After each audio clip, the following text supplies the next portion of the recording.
Hello, everyone. Today we are joined by award-winning director Alberto Belli. Alberto, it's great to have you on the show. To start, can you share a bit about yourself and your journey to becoming a filmmaker?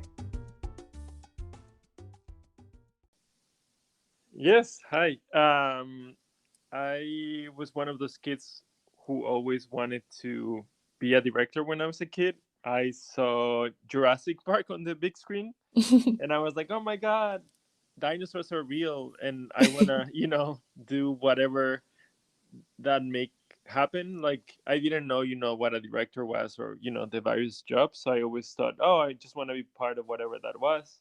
Hmm. And then I got lucky that in my high school there was this teacher who will make us read really big books like Romeo and Juliet and Hunchback of Notre Dame, and then she will make us do a short film based on those big books. And of course, they're impossible to uh, make. So I would take the front approach and make it comedic, and then cast some of our classmates, and that's how I had friends, and that's how I realized there was like this job called directing and all that stuff. And then thanks to, I think, my high school teacher, the passion just grew. Hmm. And then of course when I grew up I told my parents, hey, I want to be a director, and they're like, you're crazy. Which I understand, now, especially going through the journey to become a director, that it's kind of like, it is crazy. But I'm thankful that in the end, they let me do it. After first I studied computer science engineer, quote unquote the safe career. And then while I was doing some research online on IMDb, dreaming of becoming a director, I started watching on under the trivia of my favorite directors, that all of them or a lot of them had gone to USC, and I was like, what is USC? And I realized it was a film school, that it was legit. So I pitched my parents to get a master's there, and they were like, fine. I never thought I was going to get in. And then I got in, got super excited, and I moved to LA to study at USC. And I've been here since then, like probably 10 years ago. Yeah. Oh, wow. That's awesome. What a I can totally relate to your family being like, "You're crazy," because I did the same thing. I went to school for film, and I remember both my mom and dad being like, "Are you sure that's what you want to do?" Like, "We'll support you, but also, like, maybe, like, you're really sure about this." What was it that drew you to directing? What was it about that position? I think it was just like relating to, I mean, I guess it comes from like when you're a kid, like playing with toys. I used to have a lot of like figurines, right? Like, oh, the Batman. And I used to like, create my own sets and like staging. And like, I feel directing, you have the ability to collaborate with so many great departments, like you Mhm. can, the cinematographer to create beautiful images, or the, custom designer to create the personality of the car. I think there's something about that I really like I'll being able to collaborate in every department, yet not doing everything yourself. Yeah. Yeah, for sure. What was it like going from computer science engineering to like being a filmmaker? Well, it's kind of like, I mean, I always say it's like kind of like similar in a way. Like, I chose, I guess, computer science engineer when I was trying to become a filmmaker, because I always thought, technology and movies, they all go along together. And especially now, like, there was no Netflix then, but like, all these tech companies are starting to make content, and like I kind of like maybe saw it coming, so like that kind of makes sense. But it's also, it gives you a very good I guess, like base for directing too, because when you are doing a program, you have to make sure that every little, because you like, I mean, I guess like the program is divided into like different people. They have to code, and then when you have to put it together, it has to work. Otherwise, like it's, so there's like, it has to be a lot of communication. I think directing is the same thing. It's like you have to collaborate with all the departments, make sure everyone is telling the same story. So when you show up on set and everyone is doing their own thing, like, oh, it makes sense, right? It's like, so it feels the same kind of thing that like really I learned from computer science, be very specific and making sure that everyone is telling the same story, basically. Yeah, I was gonna say there has to be like a little bit of overlap, and like that must be helpful as a director in a background that not very many others have, I would assume. Yeah, I hope so. At least it's working. I feel like in my in my favor in that aspect of being very organized and be very precise and all that stuff. Yeah. Yeah, and like you said, it totally makes sense with today's technology too, and what films are doing with technology, how you have that kind of upper hand already kind of having a background in that. Yeah. And editing too, like some say edit. So it's like it's kind of all together like makes kind of like sense in the end. Yeah, definitely. I was watching yesterday, I watched The Case of the Missing Garden Gnome. That one was so great. I loved it. It was also shot very beautifully, the lighting and everything. I was like every scene was really um like very well done. Thank What you. was that like process like for you for that one in particular?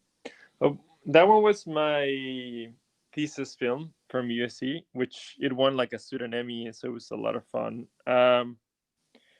I mean, I guess like I always like noir, like especially those like 50s and 60s movies. So we were trying Hmm. to create kind of like a modern look for that. So it was like a collaboration with like everyone being excited when you were still a student, and everyone putting their most effort into that. And so it was a fun process. And then we got lucky to work with Rob Benedict, who I saw Supernatural, and he was one of the characters. He played God. I don't know if people watch Supernatural or you watch Supernatural, but Yeah.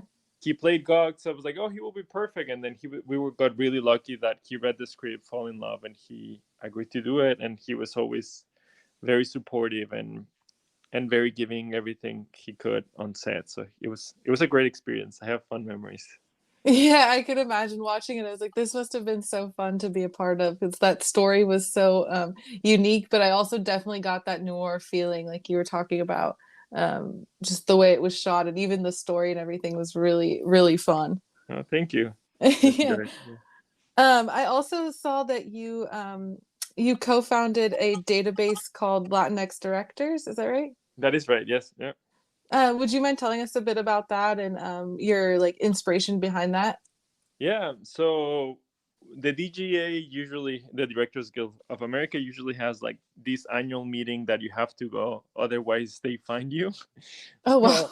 which is great because I mean, you can you can have an excuse or whatever, but like like it actually forces people to go, which is really good because then you see a lot of your old friends and connect.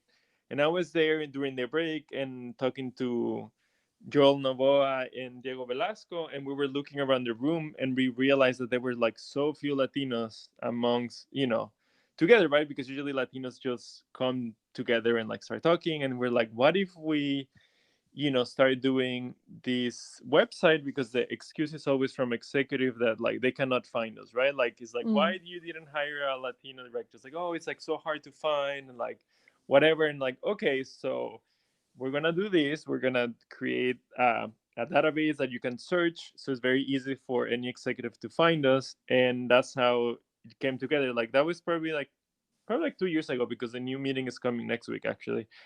And because Okay. of my computer science engineer background and all that stuff, I reached out actually to my teacher from back in the days, like, hey, can you help me out? I have this idea, and with his students, which they just graduated, like they help us create the whole database and like the technology behind it. And we reach out to a lot of fellow directors to start it, and then Aurora Guerrero is the one who helped us to reach out to more people we didn't have access to, more like Afro Latinas, which was very important to us to have. And also like so like basically, yeah, like, and we put it together and then we launched it, and it was like overwhelming response right away from people who wanted to join. And so it's been a great journey, and it's great to meet other filmmakers as well. Yeah, that's awesome. It's I was looking at the website and it's really cool and very I like the reasoning behind it like you said like they say you can't find us so now you can. There's no excuse. You have this tool at your disposal.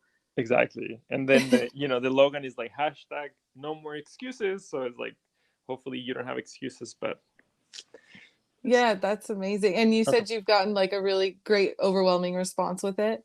Yeah, it's been really good. Like we will reach out with like a bunch of studios and like some agents and management companies who wanted to be part of it. We still wanted to expand a little bit more, like make it with the feedback we got, and so hopefully that's going to happen before the year ends. Yeah. Awesome. Um, what was I had?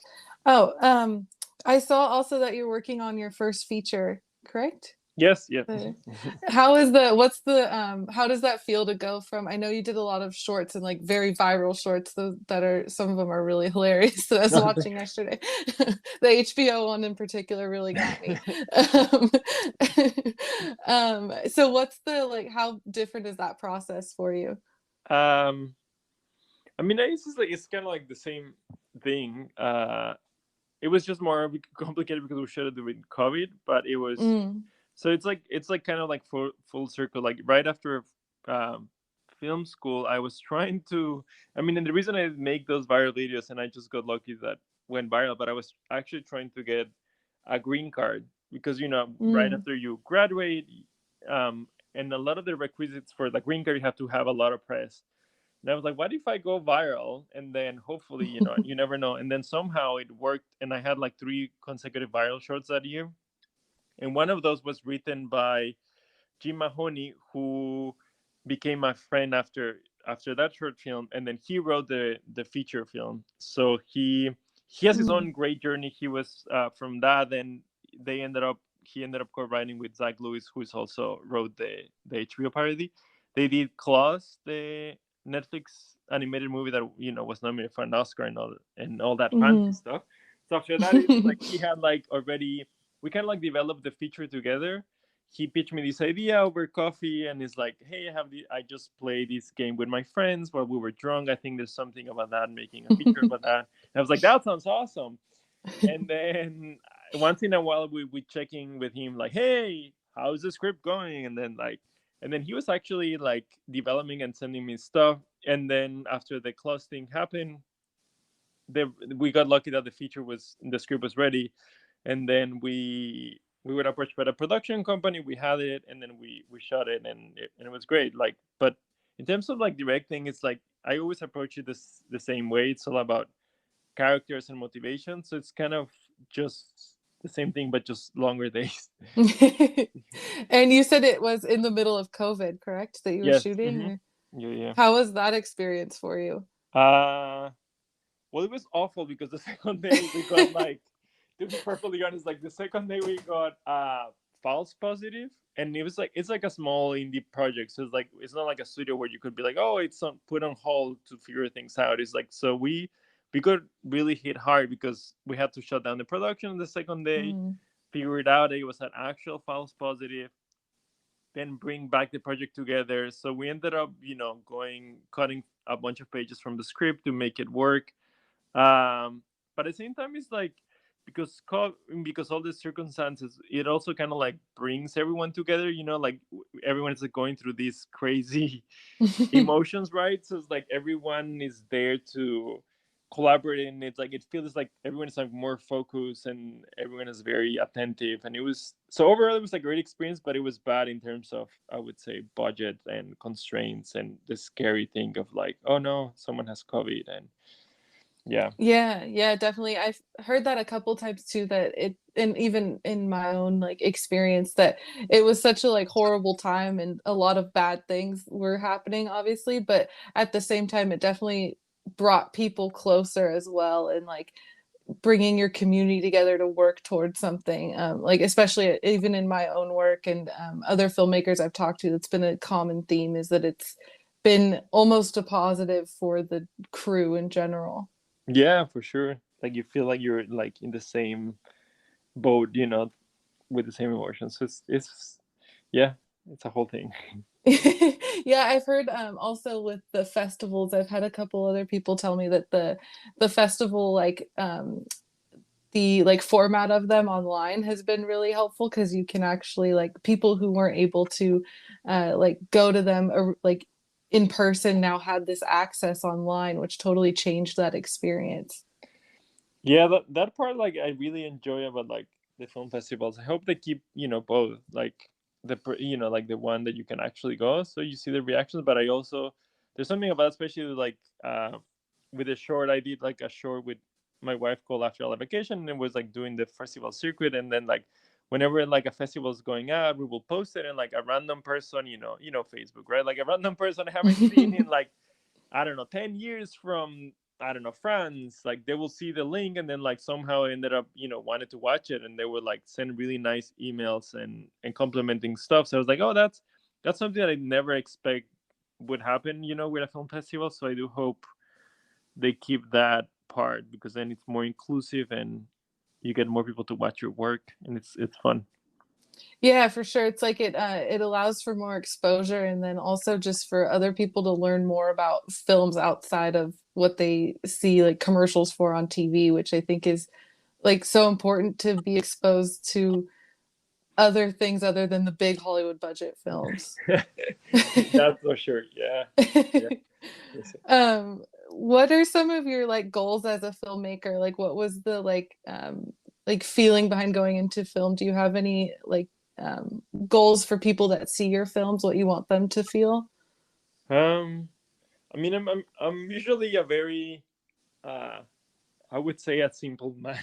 Like I just love. I think I went into entertainment to like make people like laugh and forget Hmm. about their issues. Like I appreciate, like, especially in diversity, a lot of the filmmakers are very passionate about a cause, which I totally respect and obviously admire. But like my Hmm. goal is more of like, look, life is so difficult already. Like I think everyone deserves a break, and I just want to make content that people, entertain people, make them laugh, forget about their problems for at least a couple of hours, so whatever the content I'm creating, and then hopefully make them smile. That's my goal. Yeah.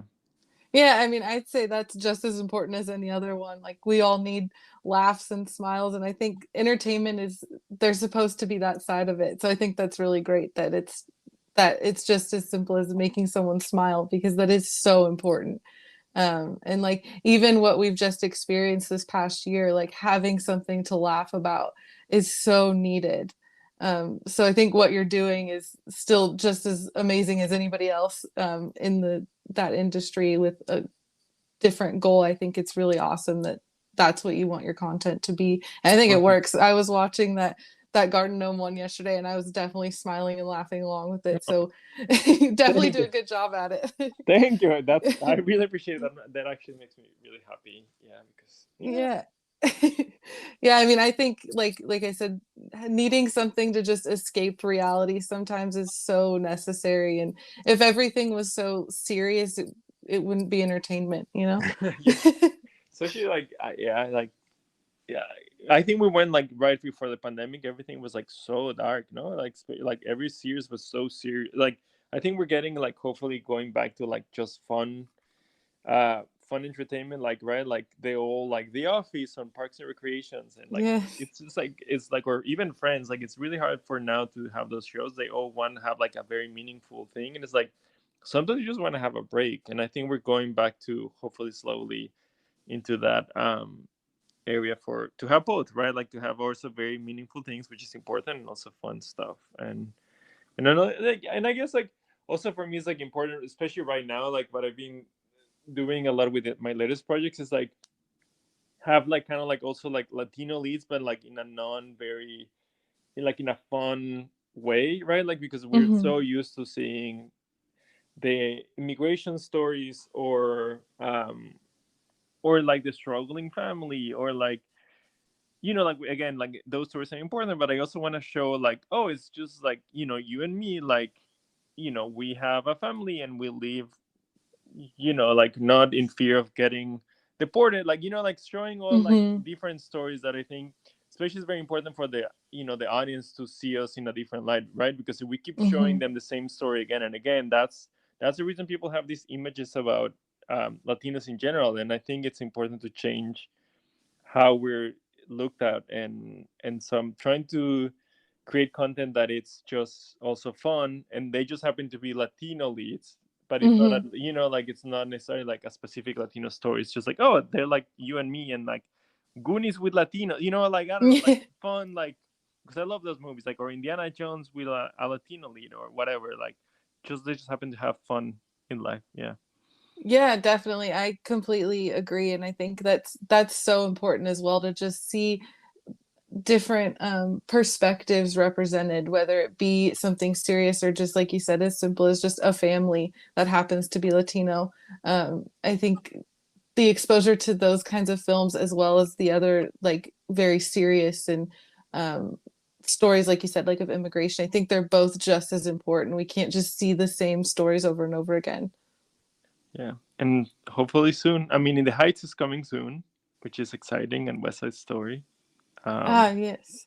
so that one, I think there's like slowly we'll see West Side Story, but yeah, yeah, Yeah, I'm hoping for some more, like you said, some more like upbeat comedic films start to come out again because it has been very dark. It feels like everything's been really, really dark. yeah, yeah, yes. You have mentioned some of the movies that you like loved, like you said, The Goonies and Jurassic Park. Are there any like directors or filmmakers that you like really admire that has inspired your career? For sure. I mean, I guess like every kid that was raised in the '80s, like Steven Spielberg was, and it's still like a Hmm. very uh, person like director who influenced me. Like I think he does very well.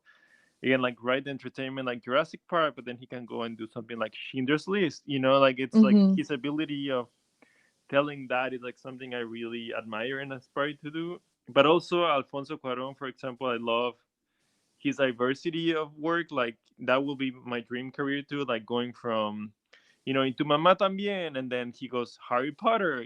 Like it's like what, and then Gravity, and it's like I love like his range of like he can really direct kind of like from small indie movies to like huge franchises, and that is like a dream. Like I mean, a dream of mine would be to direct like for Star Wars or Marvel or one of those big blockbusters, but also do something small like something more personal like he does. But yeah, Yeah, that would be, or that's totally like everyone I think always goes for the really big films. That's like always the dream, but I love that you have a dream of doing both, like having the smaller ones, but also like a big blockbuster would be super cool.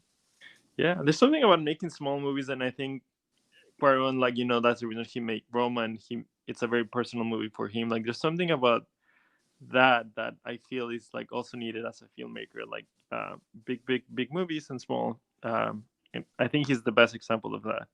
Hmm. Definitely. Um, my last question for you is about the feature film. When is that? Like, when should we be keeping an eye out for that? Oh, I don't know yet. Hopefully, I don't know. I think it has to come out before the end of the year. And the story is like basically is like what if Jumanji was a drinking game? It's like the easy pitch. So like four friends who haven't seen each other in 8 years. One of them is getting divorced, so his friend thinks throwing kind of like a small gathering of their best friends together will is going to help him out to get over the divorce. And then he happens to have this new um, drinking game that is like a board game, and they start playing. And of course, the board game has some magical powers that are going to make the friends come together again. Yeah, and it was.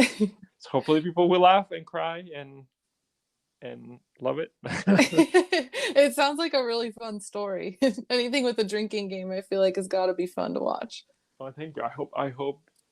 Yes, yeah. That's the hope. And what's the title of the film again? Oh, the title is Godlop, Hell of a Game. Like it's a weird, name, Godlop, but it will make sense once you watch the movie. Okay, so yeah, okay, yeah, that makes sense. It's like, what is Godlop? But it's like spelled Gal. God. You see, I can even OPP. Godlop. You see, even, but it's catchy. I think it's one of those things like once you see it, oh yeah, Godlop, it will make sense. Yeah, for sure. Well, I'm excited. It sounds like it's going to be a very interesting one to watch with that game. Yeah, thanks. I'll make sure to send you. Yeah, I'll yeah, remind you please once it do. comes. Yeah, yeah. Yeah, we'll definitely share it too on our social media once it's out so we can everybody listening will have a chance to watch it. Amazing. Thank you. That would be great. Thank you so much, Alberto.